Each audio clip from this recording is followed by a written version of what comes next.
Good evening, Ibu Docents and all my beloved friends. Today I'm Senghong, named as an international student from Cambodia who study at Universitas Negeri Yogyakarta in the major of Educational Management, represent you guys in the topic of curriculum development and implementation in the class Teori Administrasi dan Manajemen Pendidikan that was taught by Ibu Dosen Dewi Esti Andriani. So let's get into it. So to make you guys understand the whole presentation more easily, I divided a topic into 5 different parts. So the first one, we focus on curriculum definitions and approaches. Second, curriculum development. Third, components of curriculum development. Fourth, the role of curriculum workers. And the last one is implementation as a change process. So let's get into the first one, curriculum definitions and approach. Between curriculum definition and approaches, we first study on the curriculum definitions to make sure that we know what is curriculum. In here, curriculum can be defined in 4 different images. The first one, curriculum can be defined as a plan, defined as in terms of experience, defined as a field of study, and also can be defined as in terms of subject matter and grade level. So I will explain you guys briefly of each curriculum definition. Start from the first one is curriculum can be defined as a plan. So curriculum can be defined as a plan for action or written document which includes strategy for achieving desired goals. So to clarify on a plan, make sure that you need to have an action involvement and also effective strategies that combine together, it might become an effective plan that can really achieve your desired goals. And the second one, curriculum can also be defined broadly as dealing with the experiences of the learner. The way you consider almost anything in school and also outside the school. So being a learner can learn both inside the school and outside the school. Like inside the school, they learn from the academic study, and outside the school, they learn from the society, their real life situation. And the third one, curriculum can be viewed as a field of study that is an intellectual or an academic subject that attempts to analyze and synthesize major positions, trends, and concepts of curriculum. By the research, curriculum defined as a field of study is the most difficult one for the school administrator to focus on among these 4 curriculum definitions. Yeah? So the first one, curriculum can be viewed in terms of specific subject matter to focus on mathematics, science, English, history, etc. and grade levels as well. So this viewpoint emphasizes knowledge, concept, and generalizations of particular subject or group of subject. Okay, so after understanding a little bit about curriculum definitions, so let's study the curriculum approaches.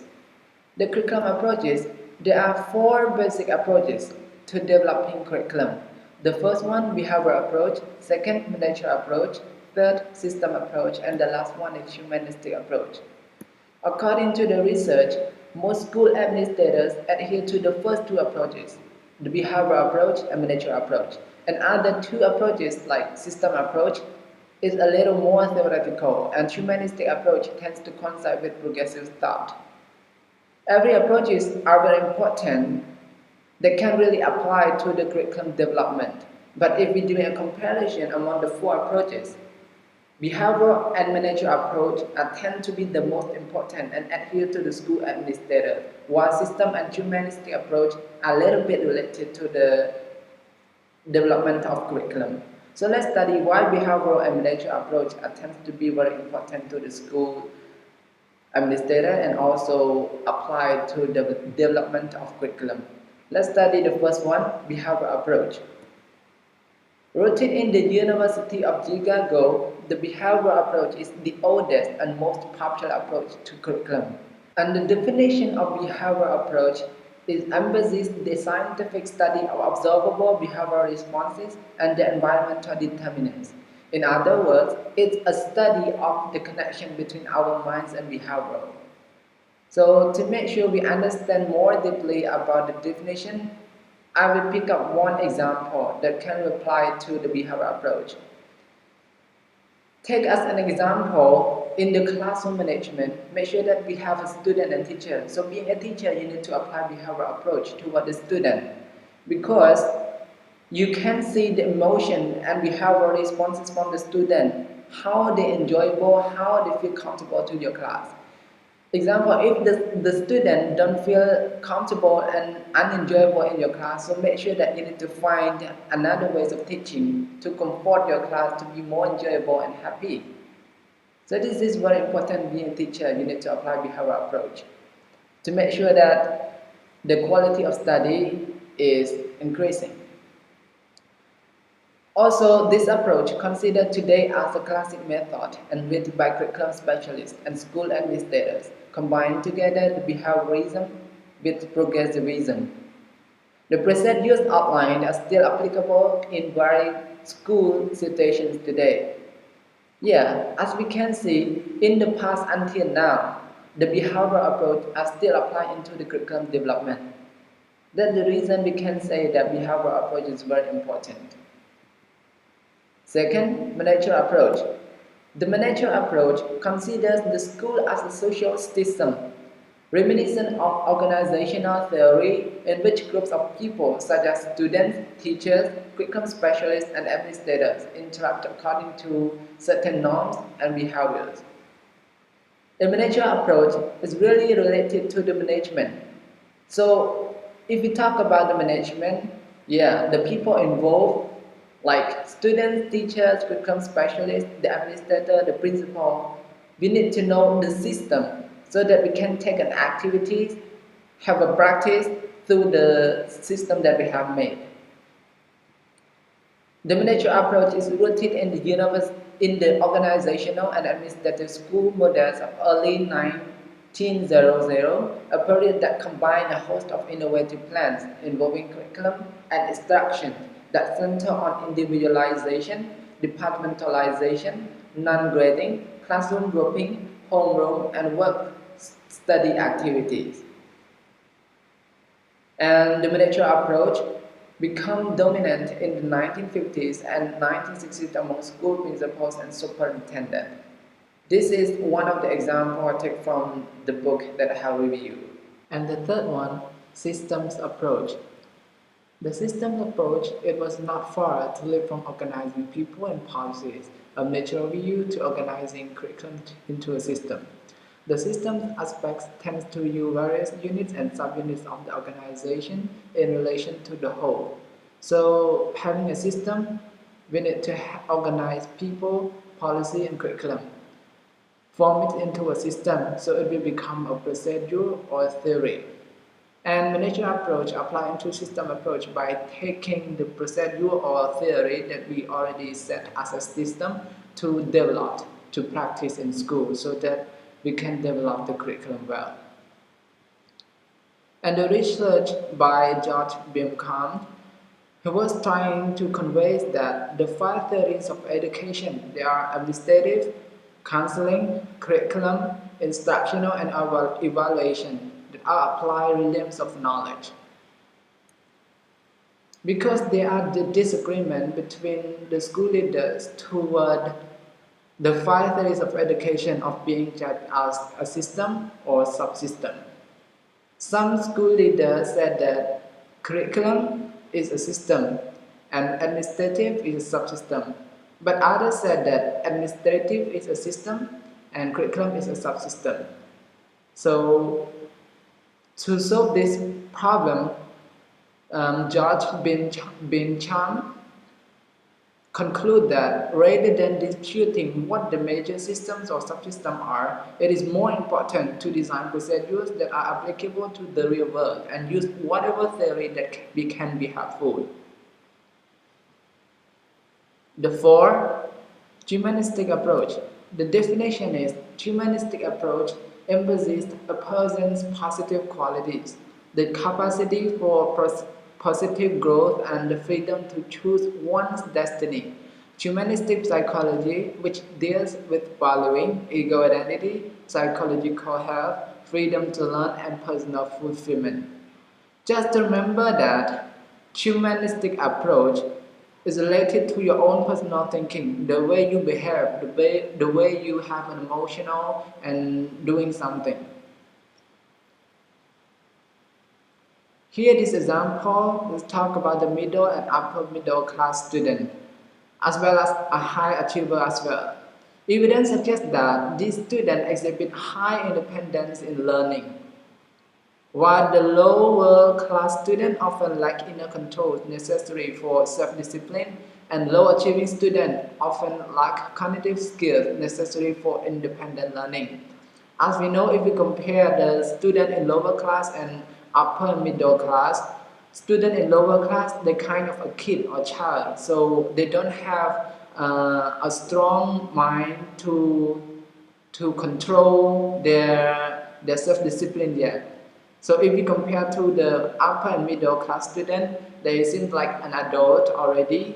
Yeah, some they are growing up to be an adult, so they have their own thinking, the way of thinking. So if we compare the independent learning, upper and middle class students is more than lower class student. So that's why upper and middle class students, they have a humanistic approach that related into the development of curriculum more than lower class students. To the part 2, curriculum development. So the curriculum development, the need to develop curriculum is obvious. However, there are various ways to define and proceed with curriculum development. Ideally, those who are affected by curriculum should be involved in the process of planning and then in process of implementation and evaluation. Okay, whoever that taken involved, they need to have a planning, implementation and evaluation. Not only the teacher, not only the school administrator, principal or superintendent and even student, but outside of school, that the society or even the parents of the student should have an idea for the school to set a planning, also doing implementation and evaluation as well, because they are all involved into the curriculum as well. According to the 4 approaches that we have reviewed, we divided into a 4 model as well to have a development in curriculum. The first one, behavioral model. Second, managerial model. Third, systems model. And the last one, humanistic model. As I told you, this 4 model is come from the 4 approaches. So let's study the first one, behavioral model. This behavioral model designed by Ralph Taylor, that one of the most important model or approaches that we can apply into the curriculum development very well. So as you can see, first, to solve whatever the problem, you need to know what is the main subject, so it becomes a subject matter. After that, you convert it into a sources, and sources you can take from both sides, in the society and from the learner. After that, you conclude it into a tentative objective. Tentative objective is just a contemporary objective. So you need to synthesis on this one again, and then it will become a screen. So screen is a kind of mirror, it's more clear. So to make it more clear, we do a synthesis from both philosophy and psychology, so it will become a precise objective. Precise objective means that you see the specific objectively, so that you can select an experience for that objective. After that, you can doing evaluation on it. So this is behavioral model. I can just explain you the step of it, but furthermore, we can review in the book that we have reviewed, yeah. And let's move to the second model, managerial model, that was designed by Galen Seiler, Alexander, and Louise. This natural model focused the most on 3 different curriculum. There was one curriculum design, second curriculum implementation, and the third one curriculum evaluation. So it's kind of the same. First, we need to have a goal and objective, but make sure this natural model, to have a goal and objective, they have to do a synthesis on 2 things: external forces and base of curriculum. External force related to legal requirements, research data, professional association, and state guideline, and based on curriculum from society, learners, and knowledge. So when we do a synthesis on both external forces and base of curriculum, it will become a goal. So having a goal and objectives, we will doing a curriculum design and will become a curriculum implementation.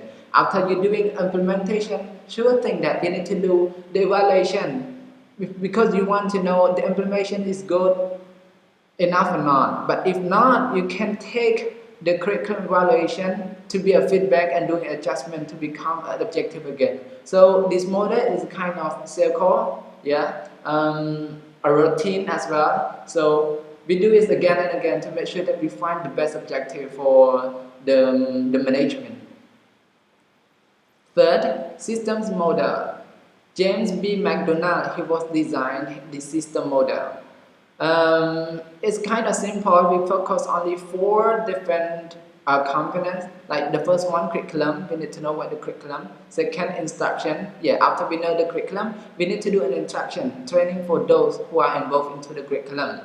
Third, teaching. Yeah, after doing an instruction, we need to teach, right? So teaching refer to the teacher. And last one is learning. Yeah, teaching and learning together. The teaching from the teacher and learning from the student. So it's kind of simple, this system models. Number 4, humanistic model that was designed by Gabriel Weinstein and Mario Fantini. It's kind of a little bit different from the 3 models because this humanistic model, they focus the most about the student concerns. As I told you, humanistic is something related to your own personal thinking, your own emotional feeling, and the way you behave. So this model focuses the most about learners. So what the learner's problem and what the learner concern.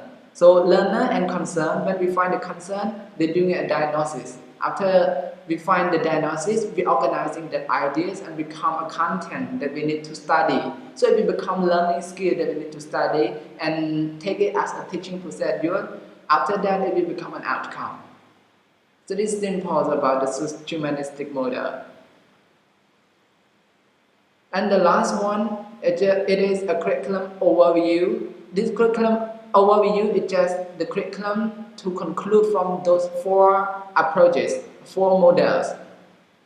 The curriculum overview is concluded in 2 models, that is managerial model and humanistic model. So I will not explain in detail about this because it's kind of complicated, but I only want to share to you is the curriculum overview. We focus on the most 2 models that very important, that the most adhere to the school administrator, as I explained you at the moment. So we combine together the managerial model and behavioral model.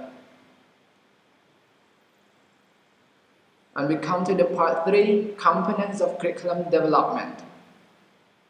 Curriculum leaders must always be concerned with what should be included and how to present or arrange what is selected.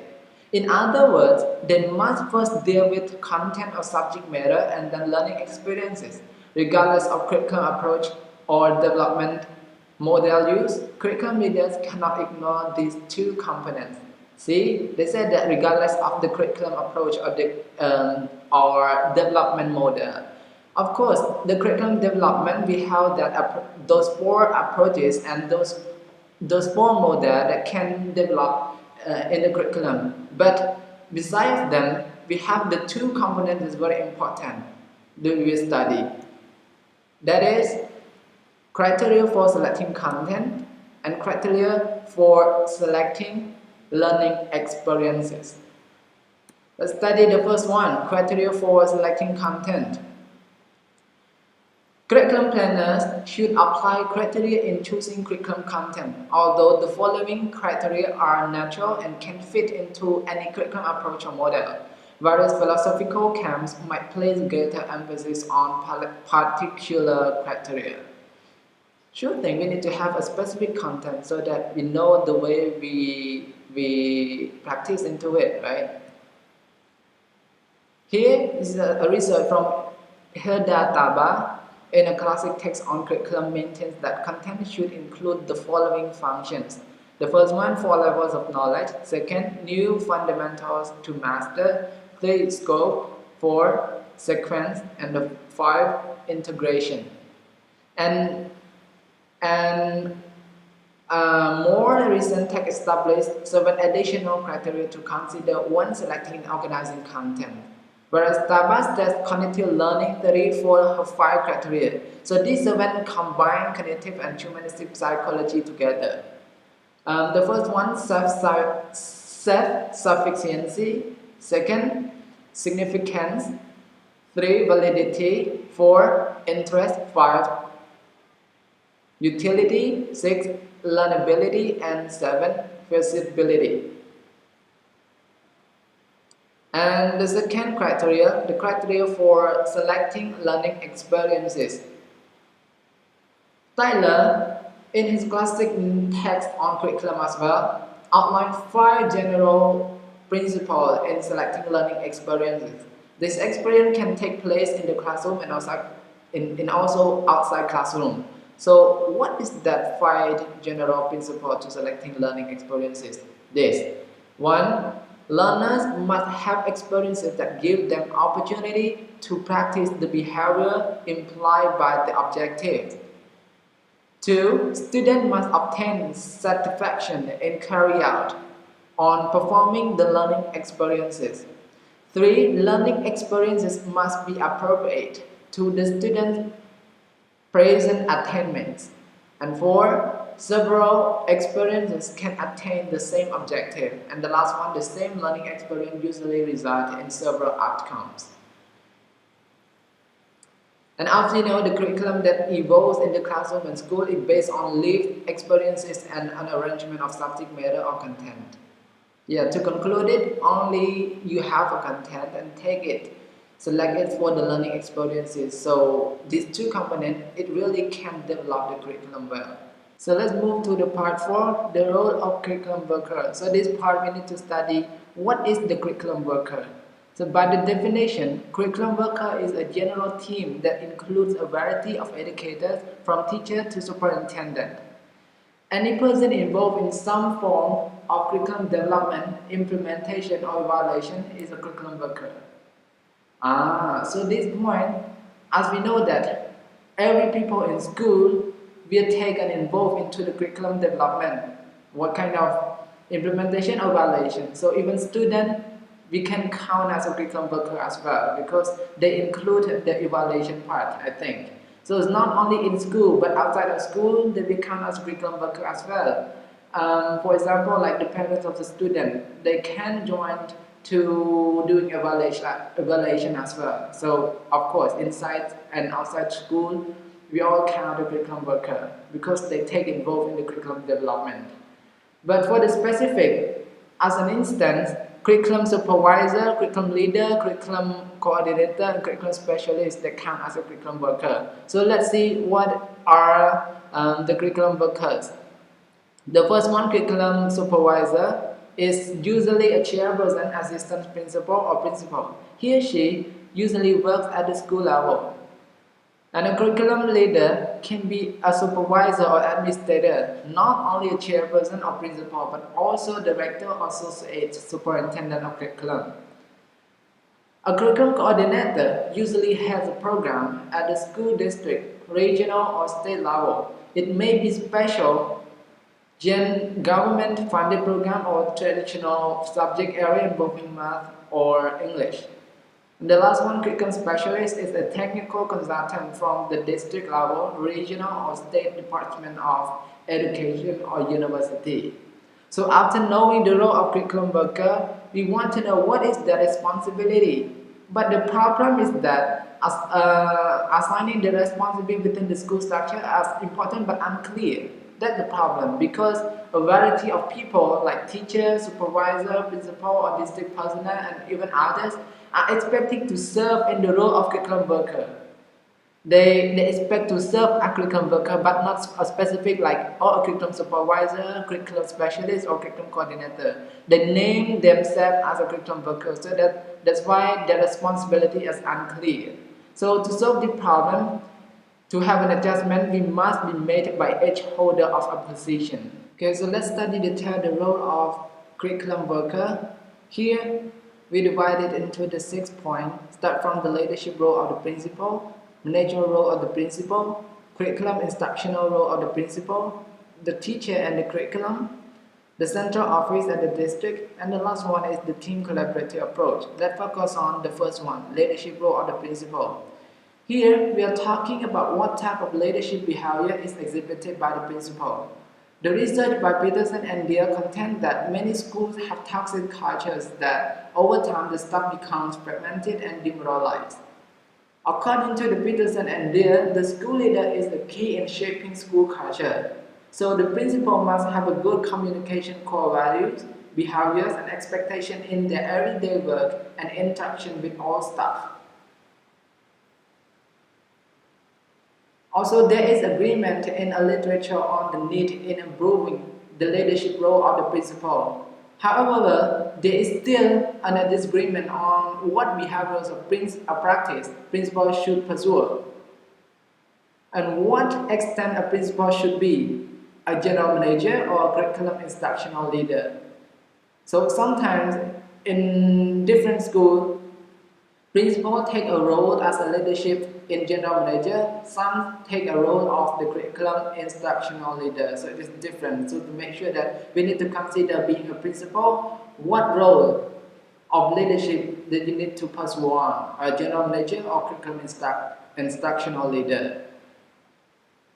Second, managerial of the principal. The role of manager is essential for principal and is probably the most important aspect of the school leadership. Sure thing, because management is take part the most for the principal, so I think that is the most important as well. According to the Daniel Katz and Robert Kahn's classic text on the organizational behavior, they divide management skills into 3 major areas. The first one, technical, involving good planning, organizing, coordinating, supervising, and controlling techniques. Second, human, dealing with human relations and people skills, good motivating and moral building skills. And the last one, conceptual, emphasizing knowledge and technical skills related to the service or product of the organization.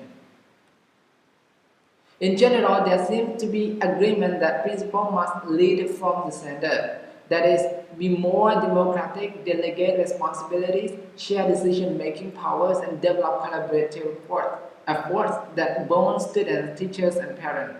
So, yeah, we need to see the role of the management by the principal as a lead from the center, so that every counterpart can get into the principal more easily. Like student, if the principal is a center, student can get into the principal more easily. The teacher, the school administrator, and even the parents of the student outside of school can get into the principal more easily as well. So being a principal, you need to lead from the center. Let's move to the point 3, curriculum instructional role of the principal. Joseph Murphy has developed 6 curriculum and instructional roles for the principal. First one, promoting quality instruction. Second, supervising and evaluating instruction. Third, allocating and protecting instructional time. 4, coordinating and curriculum. 5, promoting content coverage. And the last one, number 6, monitoring student progress. So you can see what is the meaning of each point by the curriculum instructional role of the principal here. And number 4, the teacher and the curriculum. So let's focus on the teacher and curriculum. How does it relate between teacher and curriculum? The research by Peter Oliver adopts a broader and ideal view of teacher's role.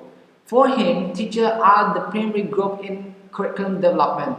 Why? Because their role is to develop, implement, and evaluate curriculum the most than other. In his word, teachers work in committees and initiative proposal, review proposal, getting data, conduct research, and make contact with parents and other people. Write and create curriculum materials, obtain feedback from learners and evaluation programs. The view of Doe and Oliver, along with those of McNeil, suggest bottom-up approach to curriculum in which the teacher has a major role to perform. So here I want to clarify bottom-up approach means that the approach that starts from the teacher up to the principal. So mean that the teacher take a major role in the performance. And the part 5, the central office at the district. According to the Bowman and Dale and other administrators in many school districts, the central office is crucial to curriculum development, instructional improvement, and assessment and evaluation. In fact, the central office administrators are expected to exhibit leadership and improve school, although they are not always give credit. Oh my God, so sounds so pity them. They're willing to help even they not always giving a credit. So maybe they work as a secret, I think, because mostly being a student and even the parents and every people who get involved into the curriculum development, when there is a good curriculum development up here, they only think that it's take from the school, from the principal, from the school administrator, but absolutely it take involved from the central office at the district as well. So that's why most people don't recognize them. Based on the contemporary theories of social organization and open system, effective schools regard the teacher's role in curriculum making as essential. They are part of the professional team working with supervisor and administrator and also other collectives at all levels, even school, district, or state. Nevertheless, big city and large school districts usually have centralized curriculum committees, a top-down model with minimal teacher input. So that's a problem. As we know, teachers take part in the curriculum development, very, very important. But in big city and large school, they seem like using a top-down model. Top-down models mean that they focus the most on the principal, the school administrator, but not only the teacher. Teacher maybe take input a little bit. So that's the problem, because teacher who the one who face any problem in the curriculum development more than others, because teacher who teach directly to the student. Number 6, the team collaborative approach. An experienced teacher has a broad and deep understanding of teaching and learning. Sure thing, I agree with it. The needs and interests of students, the content, methods, and materials that are realistic. Therefore, it is the teachers, not a supervisor or administrators, who have the best chance to taking curriculum making out of the realm of theory or judgment and translate it into a practice and utility. Yeah, I think only the teacher, because teacher face directly to the student, every student emotional and all the students behave into the class, only the teacher get into it, not a supervisor and an administrator. Accordingly, the school administrator must see is that every teacher is assigned to a team of teachers who share the same assignments. Yeah. We talk about the team collaborative approach, so we need to know what is collaborative approach. Yeah. So collaboration requires that professional teams and committee members, even teachers, supervisors, and curriculum leaders interact with mutual respect and open communication, and jointly consider issues or problems, share decision making and information or resources to meet a common goal. The collaborative exchange within a school should cut across grades, departments, and programs to involve a greater amount of communication and collegiality among staff members and avoid departmentalization or third problems. That's the problem. I can see it in the educational system as well. So in the educational system, what we can see is that there is a cut across grade or department. Like, for example, in mathematics, grade mathematics in grade 7 and grade 8 and grade 9, they are divided into a different part. I mean that the mathematics teacher from grade 12 cannot take involved or doing implementation on the teaching process for the grade 8. They just discriminated like, oh, you are grade 7, you just focus on yours, but not to focus on grade 8 because it's more than your ability. So that's what I have seen in the educational system in Cambodia. So this is one example. So we don't need to cut across grades. We need to work together and have a mutual respect and open communication. Whatever you want to have the curriculum development, you just show your idea, and we need to do a synthesis together to make a better solution for all learners. That's the point for a team collaborative approach. Okay, let's move to the part 5, implementation as a change process. We come into the implementation right now. Here, whenever the curriculum leader attempts to implement the curriculum, the principles of the change come into play so that the leadership style, personal relations, and personal context of implementers can planners and crucial to affect change and implement most innovations. In the implementation as a change process, there are 3 points we need to focus on: incrementalism for change, resistance to change, and improving receptivity to change. So let's study from the first one. Incrementalism for change. The incrementalism is kind of increasing. Like, why they always have increasing of change? So let's study. People want to change. Yeah, like even your personal problem, you always want to change. And in the development of curriculum, we always want to change as well. But the problem is people want to change, yet they are also afraid of change, especially if it comes quickly or if they feel they have little control or influence over it. According to the Seymour Satterson, the reality of the school has made teachers feel that professionally they are on their own. It is their responsibility and theirs alone to solve their own problem. Accordingly, teachers need time to try the new program to be implemented. They need time to reflect on new goals and objectives, to consider new content, learning experiences and environments, and to try out new tasks. So give a time for the teacher, not to rush them to work for you more quickly. So I think that is not a good way for teachers to work for it. So let's have a time for the teacher. And as we know, the successful implementers appreciate that it takes time for teachers to buy into a new curriculum and to become skilled in delivering the new program. See, the successful implementers really appreciate by giving time to the teacher. So we need to give time to the teacher actually. In planning change or innovation, effective administrators should be prepared first to deal with personal issues, then professional or technical issues, then finally client issues. I agree with it because when we want to change something, first you need to consider yourself, you need to change yourself at the first time. After that, you change the curriculum. Like here, we change the professional or technical issue. After that, you change the people you want to change. So that's very natural in real life situation as well. Before you going to change others, first look into yourself, change yourself, and then change the way that you want to give the people you want to change. So the second one, resistance to change. Resistance to change means that they don't want to change. So let's see the reason why they don't want to change.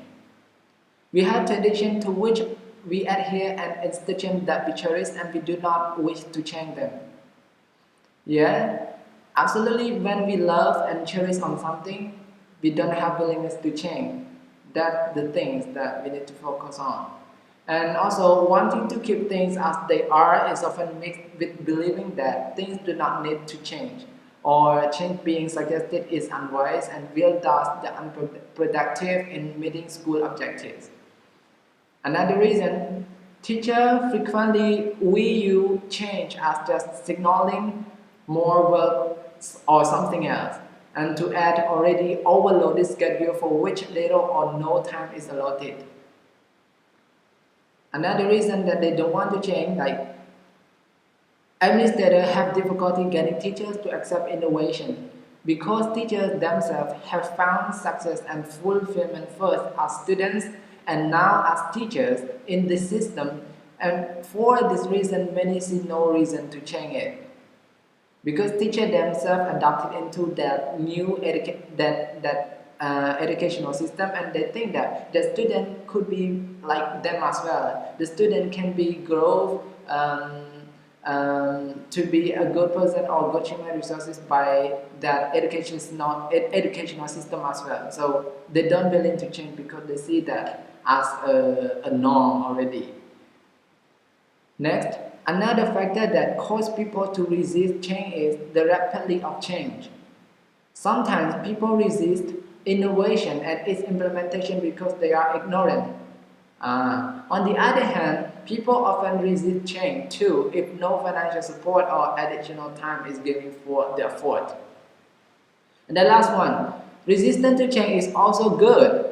Yeah, even resistance to change we see as a negative image, but having a resistance to change is also good as well because it requires change agents to think carefully about the innovations and to consider the human dynamics involved in implementing program.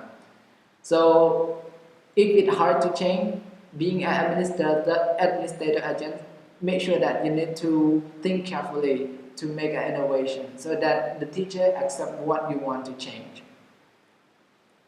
The last one, improving receptivity to change. So we see that a resistance to change already. So what we need to solve the resistance to change is we need to improving the receptivity to change. So let's see it together. People often say they are willing to change but act as thought they are unwilling to just.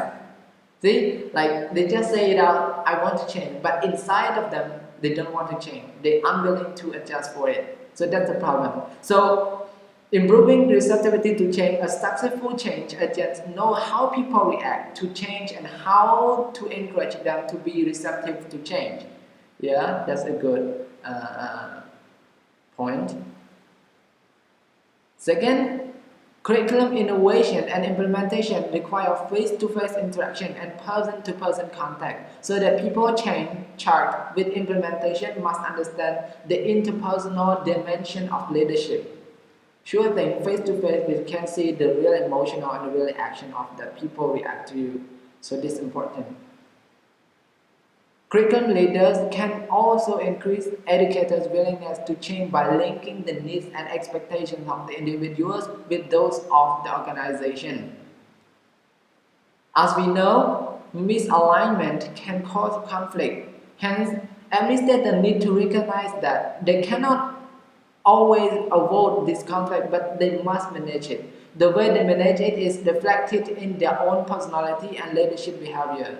So as I mentioned before, like before you go in to change something, make sure that you need to reflect onto your own personality first. How do you behave? So when you can see yourself as a problem, you can change it. So absolutely you can change the whole program. You can change others effectively. The last one, at the school level, the principal is the key person for matching individual needs and institutional expectation. He or she is crucial to increasing school spirit and receptivity to change by promoting trust and teamwork. So only the principal who can take an essential role for matching individual needs and institutional expectation. So my presentation will come to an end. Thanks so much for all your attention. So I hope you guys understand the point that I really want to share you guys. So I'm sure that sometimes I have some mistake on the presentation, even my pronunciation or whatever the problem is. I hope you understand the way I want to share to you. At least we understand. So if something that you are not sure and you misunderstanding on it, we let have a discussion together. So you can ask me a question, or even that question we take as a group of questions and doing a discussion together, so that we can gain more knowledge by having a discussion. Okay, thank you so much. So, okay, that's it. Thank you.